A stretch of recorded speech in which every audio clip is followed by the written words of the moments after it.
Cellphone usage கூடி போச்சு, screening time கூடி போச்சு, மடி லேப்டாப்புக்கு ஸ்டாண்ட் ஆயிருச்சு, ஜீன்ஸு உங்களுடைய ஃபேவரைட் உடை ஆயிருச்சு. இந்த மாதிரி உங்களுடைய வாழ்க்கை முறையே ஒரு ஸ்ட்ரெஸ்ஃபுல்லான ஒரு வாழ்க்கை முறையா, இயற்கைக்கு எதிரான ஒரு வாழ்க்கை முறையா போனதுனால தான் இந்த இன்ஃபர்டிலிட்டி அப்படிங்கிற ப்ராப்ளத்துக்குள்ள போய் லேண்ட் அப் ஆகுறீங்க. சரி, இந்த பிரச்சனையினுடைய வீரியம் தெரிஞ்சிருச்சு. அதுக்குடைய தீர்வு எல்லாம் நமக்கு தெரிஞ்சிருச்சு. பட் இத வராம தடுக்கணும்னா என்ன செய்றது? அதுக்கு தான் இந்த ரத்னாவின் திருமணத்துக்கு தயாராகி தகுதி பெறும் திட்டம்.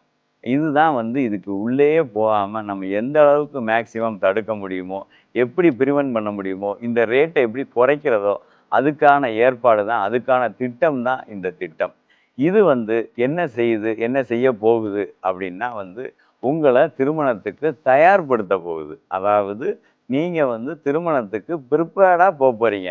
இங்க திருமணத்துக்கு ஏற்பாடு தான் நடக்குதே ஒழிய, உடல் அளவிலும், மனதளவிலும் எந்த விதமான தயார் நிலைக்கும் நீங்க போகல. அது மட்டும் இல்ல, தகுதி அடையணும் அப்படிங்கிற எண்ணமே இல்ல.